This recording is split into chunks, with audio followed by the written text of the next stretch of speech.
জয় মা বগলামুখী দেবীর জয়। নমস্কার দর্শকবৃন্দ, আমি সোমনাথ চ্যাটার্জি আর আপনারা উপস্থিত হয়েছেন আপনাদের প্রিয় চ্যানেল তন্ত্রবিজ্ঞানে। বিশ্বাস করি মা বগলার আশীর্বাদে আপনারা সকলেই খুব ভালো আছেন এবং অবশ্যই করে আপনারা আপনাদের সামর্থ্য অনুযায়ী অন্যদেরও ভালো রাখার সম্পূর্ণ চেষ্টা করেছেন। তো আজকে যে বিষয়টা নিয়ে আমরা কথা আমি যে বিষয়টা নিয়ে আজকে ভিডিও করতে বসেছি, সেই বিষয়টা কিন্তু অনেকেরই একটা ডিমান্ড ছিল, মানে হাই ডিমান্ড ছিল। তো দেখুন, এর আগে একটা ভিডিও ছিল যে ভিডিওতে আমি বলেছিলাম যে যারা ধরুন একদম চাকরি পাচ্ছেন না অথচ যোগ্যতা আছে পাওয়ার, এবং যাদের ঠিকুজিও জানা নেই বা দেখিনি সেই সংক্রান্ত বিষয়ে এমন কিছু একটা করণীয় কাজ যেটার মাধ্যমে কিন্তু আপনারা চাকরি পেতে পারেন। তো সেই ভিডিওর কাজ করে অনেকেই উপকৃত হয়েছেন এবং অনেককে সেই কাজ মানে নিজের সাহস না করে আমাকে দিয়েও করিয়ে নিয়েছেন, উপকার পেয়েছেন, আপনাদেরই মুখের কথা। এখন এই যারা চাকরি পেয়েছে বা যারা ধরুন অলরেডি আগে চাকরি করত, তাদের একটা হাই ডিমান্ড ছিল যে স্যার প্রমোশন হচ্ছে না, দাদা প্রমোশন পাচ্ছি না। মানে আমি 2 বছর ধরে চাকরি করছি, আমার বদলে আমার থেকে এফিসিয়েন্সি কম আছে এরকম ব্যক্তিটি প্রমোশন পেয়ে গেছে, অথচ আমার এফিসিয়েন্সি থাকা সত্ত্বেও আমি কিন্তু প্রমোশন পাচ্ছি না, বা আমার প্রমোশন না হওয়ার পেছনে কারুর কোনো কারসাজি যেন রয়েছে এরকম মনে হচ্ছে। তো দেখুন, এই হওয়া মনে হওয়া এগুলোকে একটা সাইডে রেখে যদি আমি এরকম ধরি যে হ্যাঁ, গ্রহগত কিছু প্রেসারের কারণে, নক্ষত্রগত কিছু প্রেসারের কারণে আপনি সঠিকভাবে আপনার এফিসিয়েন্সি দেখানো সত্ত্বেও প্রমোশন পাচ্ছেন না, তাদের জন্য কিন্তু এই জিনিসটা অনেকটা বেশি ফলপ্রসূ হবে, এটাকে আমি খুব দৃঢ়ভাবে বিশ্বাস করি। তো সেই কারণের জন্য আজকে যে পদ্ধতিটাকে আমি আপনাদেরকে বলবো, সেটাকে যদি আপনাদের সেটার মাধ্যমে যদি উপকার পেতে হয়, তাহলে ভিডিওটা কিন্তু স্কিপ না করে আপনাদের প্রথম থেকে শেষ পর্যন্ত ভালোভাবে দেখে বুঝে নিতে হবে। কারণ আপনারা সকলেই যারা আমার ভিডিও রেগুলার দেখেন তারা জানেন কিন্তু আমি সবিস্তর বুঝিয়ে দিই। আমি অর্ধেক কথা বলি আর অর্ধেক পেটে রাখি, এরকম কিন্তু করি না। তো সেই কারণের জন্যই আমি আপনাদেরকে এই কথাটা বললাম। এখন ঘটনা হচ্ছে যে কি পদ্ধতি এবং কেমন ভাবে করব, সেই বিষয়টার আগে একটা কথা বলি যে যারা এই চ্যানেলে নতুন এসছেন তারা যদি চ্যানেলটাকে সাবস্ক্রাইব করেন এবং অল নোটিফিকেশনটা ক্লিক করে রাখেন, তাহলে এই যে পুরনো এত সাবস্ক্রাইবার তারা যেমন আমার ভিডিওটাকে শুরুতেই পেয়ে যায়, দিনের শুরুতেই তাদের কাছে ইউটিউব প্রডিউস করে যে হ্যাঁ উনি এই ভিডিওটাকে করেছে, ঠিক এরকম ভাবে কিন্তু আপনার কাছেও যাবে। আর যদি এই পুরো কনসেপ্টটা যেটা নিয়ে আমি এখন ডিসকাস করতে বসবো সেটা যদি আপনাদের ভালো লাগে, তাহলে অবশ্যই ভিডিওটাকে একটা লাইক দেবেন। এই লাইকটা দেওয়ার কারণটা কি, আমি একটু উৎসাহ পাই, মানে মনে হয় যে হ্যাঁ এই যে পরিশ্রমটা করলাম এতক্ষণ ধরে সেটা সফল। আর অবশ্যই করে বলবো ভিডিওটাকে তাদেরকে শেয়ার করুন যাদের এই বিষয়টার অতীব প্রয়োজনীয়তা রয়েছে। বেকার লোককে এই ভিডিও শেয়ার করে লাভ নেই। মানে মনে করুন যিনি ব্যবসা করেন তাকে এই ভিডিও শেয়ার করে কোনো লাভ নেই, কিন্তু যিনি চাকরি করেন এবং চাকরিতে কিছুতেই ইমপ্রুভ করতে পারছে না, তাদের জন্য কিন্তু এই ভিডিওটা খুবই উপযুক্ত। সেই কারণের জন্য আমি এই কথাটাকে বললাম।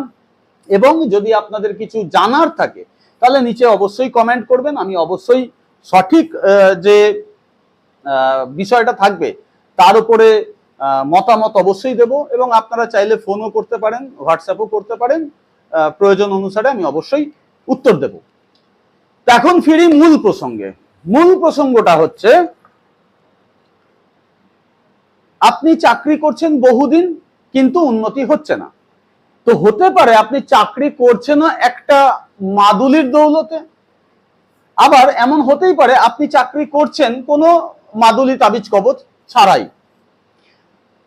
আপনার এফিসিয়েন্সি আছে, আপনি বহুত দিন ধরে কাজ করছেন এবং আপনি খুব এক্সপিরিয়েন্সড, এমত অবস্থাতেও কিন্তু আমরা দেখি প্রমোশন আটকে আছে, হচ্ছে না, দেওয়া হচ্ছে না জবরদস্তি। বা আপনি এই কোম্পানি ছেড়ে আরেকটু ভালো কোম্পানিতে যেতে চাইছেন, কিন্তু সেখানেও কোথায় যেন আটকাচ্ছে। দেখুন, ওটাকে কিন্তু আর চাকরি পাওয়া বলবো না, ওটা কিন্তু আপনার ধারাবাহিকতা, ওটাকে আমরা প্রমোশন ধরবো। অর্থাৎ প্রমোশন মানে আপনার স্যালারি হাইক করবে, আপনার পজিশন হাইক করবে। তো সেই জায়গাগুলোকে যদি মেনটেন করতে হয়, তাহলে আপনি যদি এই কোম্পানি ছেড়ে অন্য আর একটা কোম্পানিতে যেতে চাইছেন, সেক্ষেত্রে কিন্তু আমি এটাকে কোনো অবস্থাতেই মানে নতুন চাকরি পাওয়ার হিসাবে দেব না, এটাকে প্রমোশন হিসাবেই দেব। তো এক্ষেত্রে কি করতে হবে? প্রথমেই বলি, যে জিনিসগুলোর প্রয়োজনীয়তা পড়বে সেই জিনিসগুলো হচ্ছে 109 খানা 3 ইঞ্চি বাই 3 ইঞ্চি ভূর্জপত্রের প্রয়োজন পড়বে। 109 খানা।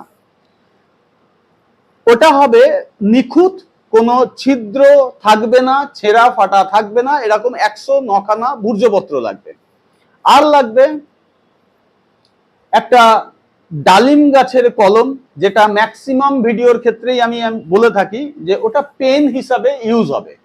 আর এই ক্ষেত্রে কালি লাগবে ওই জাফরান, মানে যে জাফরান দিয়ে বিরিয়ানি বা ইত্যাদি রান্না হয়ে থাকে, কেশর যাকে বলা হয়, সেই কেশরকে যে কোনো গোলাপ জলে, মানে খাওয়ার গোলাপ জলও হতে পারে, আবার মুখে মাখার গোলাপ জলও হতে পারে, যে কোনো গোলাপ জল দিয়ে গুলে সেটাকে কালি তৈরি করতে হবে। ঠিক আছে? এবার যে কোনো শনি বা মঙ্গলবার অথবা যে কোনো শুভ দিন দেখে, মানে শুভ দিন বলতে গুরু পুষ্যা, রবি পুষ্যা, পূর্ণিমা, অমাবস্যা, বা ধরুন অষ্টমী, চতুর্থী, চতুর্দশী, এই ধরনের দিনকে আপনি চুজ করবেন। চুজ করে সূর্য যখন অস্ত যাবে তখন আপনাকে স্নান পর্ব সমাধা করে একটা চৌকি নিতে হবে। সেই চৌকির ওপরে একটা লাল বস্ত্র বিছাতে হবে, ধূপ এবং বাতি অবশ্যই থাকবে, একটু ফুল লাগবে, একটু মিষ্টি লাগবে, মানে যেটা নৈবেদ্য বলবো, একটু গন্ধ দ্রব্য লাগবে, অর্থাৎ চন্দনও হতে পারে, আতরও হতে পারে। আর লাগবে আপনার জন্য একটা আসন, লাল আসন, এবং চেষ্টা করবেন যদি সম্ভব হয় আপনি নিজেও লাল বস্ত্র পরবেন। এইবার কি করতে হবে? ওই যে চন্দন বললাম বা আতর বললাম, যদি আতর নেন তাহলে একটু সিঁদুর দিয়ে ওই আতরগুলো আপনাকে একটা তিলক করতে হবে। আগে চান ধান করে নেবেন, করে নিয়ে তিলক করতে হবে। তিলক, আর যদি চন্দন নেন তাহলে চন্দনের, লাল চন্দনের তিলক করতে হবে। তিলক করার পরে আপনাকে বসতে হবে। এরপরে যেমনটা স্টেজ ওয়াইজ করতে হয়, অর্থাৎ আচমন, জল শুদ্ধি, আসন শুদ্ধি, দেহবন্ধন ইত্যাদি প্রক্রিয়াগুলোকে করার পরে আপনাকে সংকল্প করতে হবে। সংকল্প মানে আপনাকে একটা প্রার্থনা করতে হবে আপনার ইষ্ট দেব বা দেবীকে, যে আমি যে কাজটি করতে বসেছি আজকের দিনে, সেই কাজটি যেন সফলভাবে আপনাদের আশীর্বাদের মাধ্যমে আমি সফল হতে পারি, সেই দিকে একটু আমাকে আশীর্বাদ করুন। আমি অমুক, নাম গোত্র ইত্যাদি বললেন। এই প্রক্রিয়াগুলো করার পরে আপনাকে 108 খানা যন্ত্র কিন্তু প্রথমে লিখতে হবে। একটা একটা করে লিখবেন, লিখে একটা একটা করে আলাদা আলাদা রাখবেন যাতে ওগুলো শুকাতে পারে। তারপরে 109 নম্বর আর একটি যন্ত্র লিখতে হবে। এই 109 নম্বর যন্ত্রটিকে সাবধানে রাখবেন। আর তার আগে আপনাকে একটা রূপোর ছোট মাদুলি জোগাড় করে রাখতে হবে, এবং অবশ্যই কালো কার জোগাড় করে রাখতে হবে। কালো কার একান্ত না পেলে বা পড়তে অসুবিধা থাকলে আপনি লাল কার পড়তে পারেন, কিন্তু এক্ষেত্রে আমার সাজেশন থাকবে কালো কার। এবার কি করতে হবে? এই যে 109 খানা যন্ত্র লেখা হলো, এদেরকে বলতে হবে প্রথমে মানে গন্ধ দিয়ে, মানে চন্দন বা আতর যেটা নিয়েছেন সেটা ওর উপরে একটু ওই 109 খানাকে ওপরেই ছিটকে দিয়ে বলতে হবে, এই গন্ধদ্রব্য, মানে আমি পুজোর ভাষায় বলছি না, আমি নর্মাল কথায় বলছি, এই গন্ধদ্রব্য আমি চাকরি প্রমোশন যন্ত্রের উদ্দেশ্যে দিলাম। তারপরে পুষ্প দেবেন, তারপরে ধূপ দেখাবেন, দীপ দেখাবেন, লাস্টে ওই নৈবেদ্য দেবেন, দিয়ে প্রণাম করে কিছুক্ষণ ওই যন্ত্রের দিকে চেয়ে থাকবেন। দিয়ে আপনার পর্ব সমাধা, আপনি উঠবেন, এবং ওগুলো কিন্তু যথেষ্ট যত্ন সহকারে ওখানে সাবধানে রাখবেন যেন একটাও মিসপ্লেস না হয়, ওখান থেকে হারিয়ে বা উড়ে না যায়। পরের দিন সকালবেলা উঠে আপনি যেরম ভাবে নিজেকে পরিষ্কার করতে পারবেন সেরম ভাবে পরিষ্কার করার পরে ওই যে আগে 108খানা যন্ত্র লিখেছিলেন সেই প্রত্যেকটা যন্ত্রকে নিয়ে চলে যেতে হবে কাছাকাছি কোনো প্রবাহিত জলধারার কাছে, অর্থাৎ নদীর কাছে। সেটা যে কোনো নদী হতে পারে, কিন্তু কোনো স্থির জলে চলবে না, অর্থাৎ পুকুর দিঘি এগুলো কিন্তু চলবে না। যেই জলে ওই যন্ত্রটা ভেসে যাবে সেই রকম জলের কাছে গিয়ে একটা একটা করে ওই 108খানা যন্ত্রকে বিসর্জন দেবেন।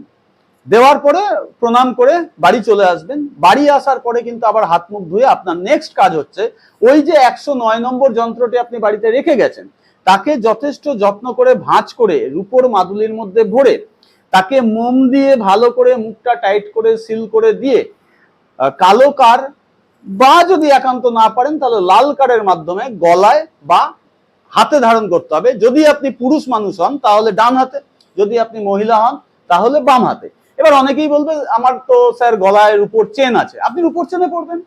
যাদের নাই অগত্যা তাদের জন্য কারের কথা বলা হয়, কিন্তু যদি অলরেডি আপনার কাছে রূপোর চেন থেকে থাকে তাহলে আপনি রূপোর চেনেই পড়বেন, কোনো আপত্তি নেই। এবারে এই সমস্ত কিছু এবার সরিয়ে নেবেন। এবারে আপনাকে ঠিক 31 দিন ওয়েট করতে হবে।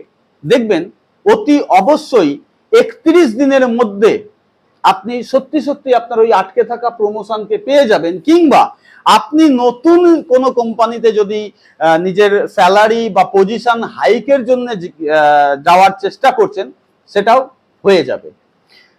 এবং এই জিনিসটা কিন্তু অলরেডি পরীক্ষিত, কারণ আপনারা এতদিনে খুব ভালোভাবেই বুঝে গেছেন যে এই বিষয়টাকে আমি খুব প্রফেশনালি নিই। তো সেই কারণের জন্য যেটা প্রয়োজন এবং যেটাকে পরীক্ষা করা হয়, যখন পরীক্ষা করি তার আগে কিন্তু আমি কোনো ভিডিও বানাই না, এবং যাকে দিচ্ছি তাকেও কিন্তু আমি কোনো কিছু বলি না, জাস্ট বলে দিই আচ্ছা হচ্ছে না তো, ঠিক আছে আসুন তো এই মাদুলিটা আপনি একবার পড়ুন, পড়ে ঠিক একটা মাস বাদে আমায় জানান তো কাজ হলো কি হলো না। তো এরকম আমি কয়েকজনকে দিই, দেওয়ার পরে যখন দেখি যে হ্যাঁ বিষয়টা সফল, তখনই কিন্তু আমি জিনিসটাকে পাবলিক করি। আগেই সব পাবলিক করে দিলাম তারপরে দেখলাম ভোভা কিছুই হলো না, কারণ দেখুন আমি তো চাকরি করি না যে আমি এই মাদুলিটাকে পড়ে বসে আছি আমার প্রমোশন হয়েছে তাহলে আপনারও হবে, এই এক্সাম্পল আমি দিতে পারবো না, আমি দিই আপনাদের মাধ্যমেই, তাই এই কথাটাকে বললাম। তো এটার পেছনে যদি মানে এটা খুব সাধারণভাবে বললাম, হতেই পারে যে আপনি তান্ত্রিক নয়, আপনি সাধারণভাবে বিষয়টাকে করেছেন, ঠিক হয়নি, একটু ধৈর্য রাখবেন, 90 দিন অবধি দেখবেন অবশ্যই হবে, হবে না এরকম কিছু হয় না। কিন্তু নিজের ভেতরে একটা বিশ্বাস রাখবেন। আর যদি মনে হচ্ছে আপনার পারছেন না পারবেন না, তাহলে কোনো ভালো পুরোহিত দিয়ে যিনি মানে তন্ত্র মতে বিভিন্ন পুজো টুজো করেন সেরকম লোক দিয়েও আপনি করিয়ে নিতে পারেন, তাতেও দেখবেন অনেক ভালোভাবে কাজটা হবে। কিন্তু সেক্ষেত্রে আপনাকে একটু নজরদারি করতে হবে যে সেও কিন্তু এই লাইনের এক্সপার্ট নয়, তাই আপনাকে তাকে ভালো করে বুঝিয়ে দিতে হবে যে আমি এরাম এরাম শুনেছিলাম, এরাম আপনাকে করতে হবে। আর তার যদি নলেজ থাকে সে তার সাথে নিজের নলেজটাকে জুড়ে অবশ্যই আপনার ভালো করতে পারবে। যাই হোক, আমি বিশ্বাস করব এই ভিডিওটা অবশ্যই আপনাদের অনেক অনেক উপকারে লাগবে, এবং অবশ্যই কমেন্টে আপনারা আমাকে একটা ধন্যবাদ দেবেন, যেটা পেলে বুকটা একটু চওড়া হয়, আর কিছুই না। শুধু মা বগলার কাছে আজকের মতন কামনা করি মা সকলকে ভালো রাখো, সুস্থ রাখো এবং শান্তিতে রাখো। এর বেশি আর কিছু না বলে আজকের মতন এই ভিডিও এখানেই শেষ করলাম। নমস্কার।